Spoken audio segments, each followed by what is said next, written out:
महिला कारागृहात नवीन आलेली कैदी कविता पहिल्याच रात्री घाबरून जागी झाली. कारण बरोबर 12 वाजता एक बंद खोली उघडली आणि एकामागून एक काही महिला आत गेल्या. पण सकाळी बाहेर आल्या तेव्हा त्या शांत होत्या. त्यांच्या डोळ्यात फक्त अश्रू होते. त्या खोलीत नेमकं काय घडत होतं? मुंबईच्या महिला कारागृहात नवीन कैदी म्हणून कविता दाखल झाली. ती वयाच्या 30व्या वर्षी तुरुंगात आली होती. रागाच्या भरात तिने आपल्या पतीवर जीवघेणा हल्ला केला होता. कोर्टाने तिला शिक्षा सुनावली.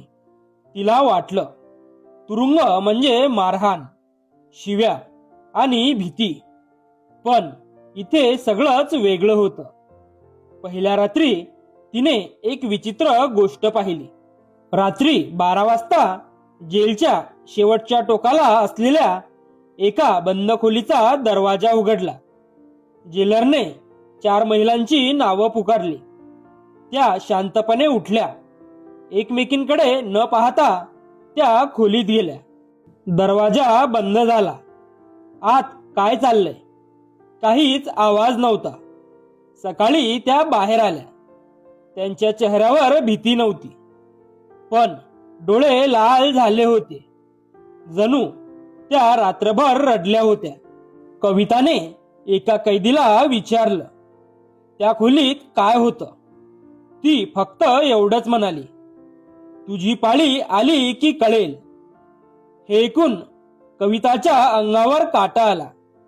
दिवस जात होते, पण रोज रात्री तीच वेळ, तोच दरवाजा आणि काही महिला आत. सकाळी बाहेर शांत, पण डोळ्यात अश्रू. कविताच्या मनात हजारो प्रश्न होते. एका रात्री तिने चोरून त्या खोलीजवळ जाण्याचा प्रयत्न केला, पण जेलरने तिला पाहिलं.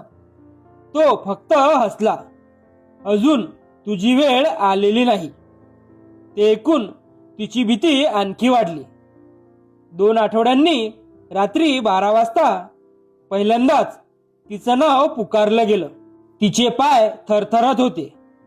ती हळूहळू त्या खोलीत शिरली. आत अंधार नव्हता. एक मोठा पडदा, काही खुर्च्या आणि समोर एक महिला समुदेशक बसली होती. कविता गोंधळली. तिला वाटलं होतं आत काहीतरी भयानक असेल. पण समुपदेशक म्हणाली, आज तुला कोणतीही शिक्षा नाही. आज तुला फक्त सत्य पाहायचं आहे. पडदा सुरू झाला. त्यावर तिच्या गुन्ह्याशी संबंधित प्रसंग दाखवला गेला. रागाच्या भरात तिने केलेली कृती, त्यामुळे तिच्या मुलीवर झालेला परिणाम, रुग्णालयात मृत्यूशी झुंजणारा तिचा नवरा आणि कोपऱ्यात बसून रडणारी तिची वृद्ध आई, हे सर्व नाट्यरूपाने दाखवलं गेलं. कविता जोरात रडू लागली. ती ओरडली, बंद करा हे. पण समुपदेशक शांतपणे म्हणाली, ज्यावेळी तू रागात होतीस त्यावेळी तुझ्या कुटुंबालाही असंच वाटलं असेल. त्या रात्री पहिल्यांदाच कविताला स्वतःच्या गुन्ह्याचं खरं ओझं जाणवलं. ती अनेक तास रडत राहिली.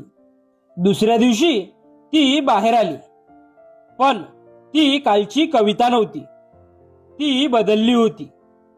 आता ती इतर कैद्यांना मदत करू लागली, भांडणं थांबवू लागली, अक्षर ओळख नसलेल्या महिलांना वाचायला शिकवू लागली. महिने गेले. एका दिवशी जेलरने सगळ्या कैद्यांना त्या खोलीत नेलं. तो म्हणाला, तुम्हाला वाटत होतं ही खोली शिक्षा देण्यासाठी आहे, पण नाही. ही खोली तुम्हाला तुमच्या गुन्ह्याची जाणीव करून देण्यासाठी आहे. कायद्याची शिक्षा कोर्ट देतं, पण मनाची शिक्षा ती माणूस स्वतःलाच देतो. त्या दिवशी प्रत्येक महिला रडत होती, कारण त्या खोलीने त्यांना मारलं नव्हतं. त्यांच्या मनात झोपलेला माणूस जागा केला होता.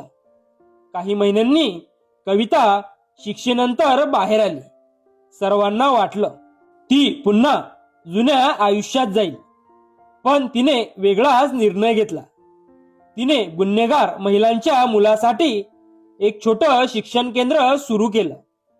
ती म्हणायची, आईची चूक मुलांनी का भोगावी. काही वर्षानंतर जेलर निवृत्त झाला.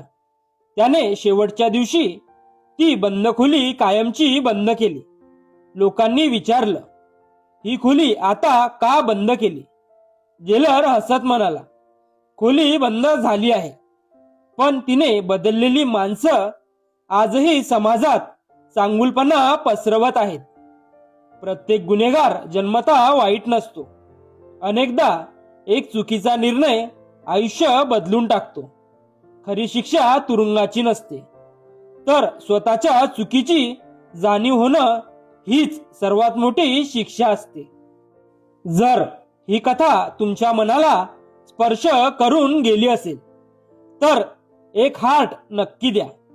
तुमचं एक लाईक आणि शेअर ही कथा आणखी लोकांपर्यंत पोहोचवू शकतं. अशाच हृदयस्पर्शी आणि जीवनाला नवी दिशा देणाऱ्या मराठी कथा ऐकण्यासाठी मॉरल स्टोरीजला फॉलो आणि सबस्क्राईब करायला विसरू नका. पुन्हा भेटू एका नव्या कथेसोबत. तोपर्यंत धन्यवाद.